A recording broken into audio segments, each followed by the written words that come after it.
हिमाचल प्रदेश सरकार के पास कर्मचारियों के वेतन तक देने के पैसे नहीं है और कर्मचारियों को वेतन देने के लिए सरकार को अब लोन लेना पड़ेगा। यह बात सुखविंदर सिंह सुक्खू के मंत्री हर्षवर्धन चौहान ने बुधवार को शिमला सचिवालय में कार्यभार संभालने के दौरान कही। कैबिनेट मंत्री हर्षवर्धन चौहान ने कहा कि प्रदेश सरकार के सामने काफी बड़ी चुनौतियां हैं। खजाना पूरी तरह से खाली हो चुका है। प्रदेश आर्थिक रूप से कठिनाइयों के दौर से गुजर रहा है। प्रदेश को चलाने के लिए जो दिन प्रतिदिन के खर्चे हैं उसके लिए भी पैसे नहीं है। पूर्व की सरकार ने राजनीति के आधार पर जगह जगह संस्थान खोल दिए हैं और इन संस्थानों को चलाना हो तो 5,000 करोड़ की जरूरत पड़ेगी, जिसको देखते हुए सरकार ने फिलहाल इन विभागों को डिनोटिफाई किया है। राज्य सचिवालय की ये तस्वीरें हैं। इस वक्त शिलाई के विधायक हर्षवर्धन चौहान यहाँ पर पहुँचे हैं और उन्होंने जो है एक बड़ा बयान दिया है कि जो सरकारी खजाना है वो इस वक्त खाली हो चुका है। तो किस तरह से सरकार जो है सीपीएस अधिकारियों को का जो खर्चा है वो उठाएगी और आने वाले समय में जो कार्य है वो किस तरह से होगा, क्योंकि उनका कहना है कि सरकारी खजाना जो खाली है उसके चलते सरकार अपने कार्य को किस तरह से करेगी और आने वाले समय में जो सीपीएस अधिकारी चुने गए हैं उनकी जो कार्य प्रणाली है वो किस तरह से सुचारू रूप से चलेगी, ये उन्होंने कहा है। पूरी जो जानकारी है वो आपको बताएंगे। ये जो रिपोर्ट है उसमें उन्होंने क्या कुछ कहा, देखिए। आज विधिवत रूप से मैंने मंत्री के रूप में अपने दफ्तर में जो है वो कार्यभार संभाला है। मैं मुख्यमंत्री सुखविंदर सिंह सुक्खू जी का धन्यवाद करूंगा, जिन्होंने हम पे विश्वास करके अपने मंत्रिमंडल में स्थान दिया है, और हिमाचल प्रदेश की समस्त जनता का भी धन्यवाद करेंगे, जिन्होंने कांग्रेस के नेतृत्व में आस्था व्यक्त की और हमको जो है वो इस प्रदेश की बागडोर दी है। हमारे जो है चुनौतियां बहुत हैं।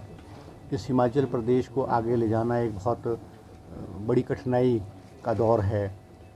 प्रदेश इस वक्त आर्थिक रूप पे जो है वो कंगाल हो चुका है।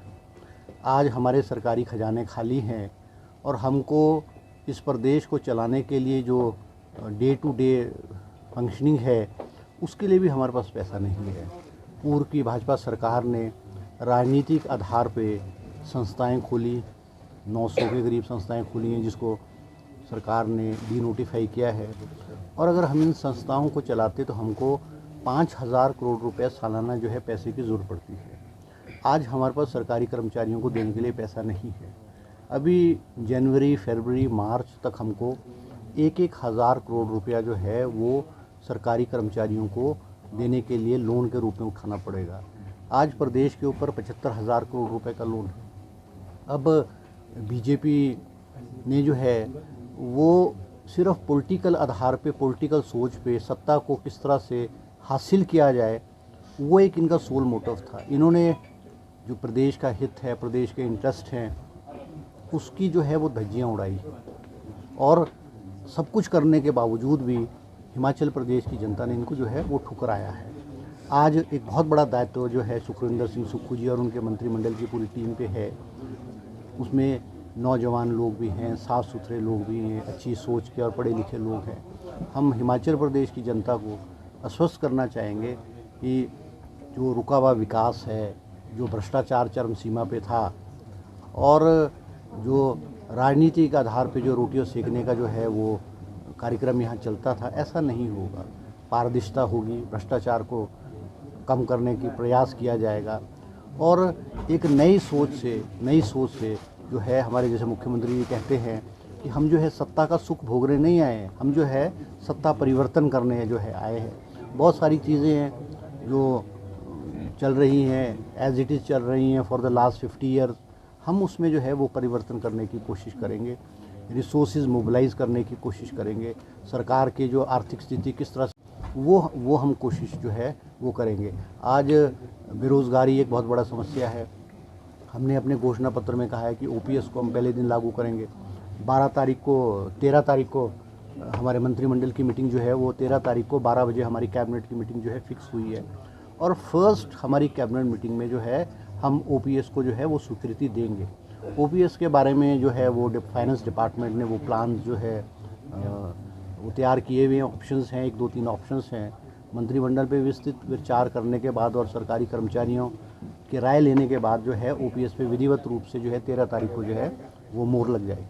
सर आपने कहा कि पोर्टफोलियो ओपीएस 13 तक हो जाएंगे सर वितरित, या अभी बिना पोर्टफोलियो के भी कैबिनेट हो सकते हैं? नहीं, मैं तो मुख्यमंत्री ने वितरित करने हैं, और जो मुझे ऐसा लगता है कि मंत्री जो पोर्टफोलियोज है वो मुझे लगता है आज हो जाएंगे।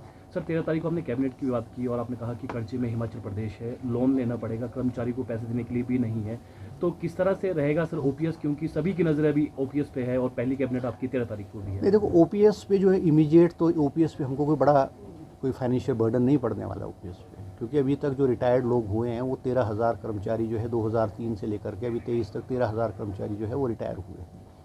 फाइनेंशियल बर्डन हम पे अभी इमीडिएट बहुत बड़ा पड़ने वाला नहीं है। प्रश्न ये है कि सबसे बड़ी बात है कि हमको अपनी जो खर्चे हैं, जो मान लो मंत्री है, सरकारी अधिकारी है, उनके खर्चों पे भी कटौती करनी पड़ेगी, और हमको ओपीएस के लिए और जो विकास की स्कीम्स जो है हमने बढ़ानी है, उनके लिए हमको रिसोर्सेज तो मोबिलाइज करना पड़ेगा। हमको अपने खर्चों में सबसे पहले तो हमको अपने खर्चों में कटौती करनी पड़ेगी। मुख्यमंत्री जी ने बहुत सारे फैसले लिए हैं। हिमाचल भवन और हिमाचल सदन का जो कमरे हैं, जो विधायकों को 200 रुपये पे मिलते, उसको बढ़ा के उन्होंने 1200 रुपये कर दिया है। तो छोटी छोटी चीज़ों से जो है हम जो है वो प्रयास और कोशिश जो है कर रहे हैं। ठीक सर, थैंक यू। ओके जी, थैंक यू।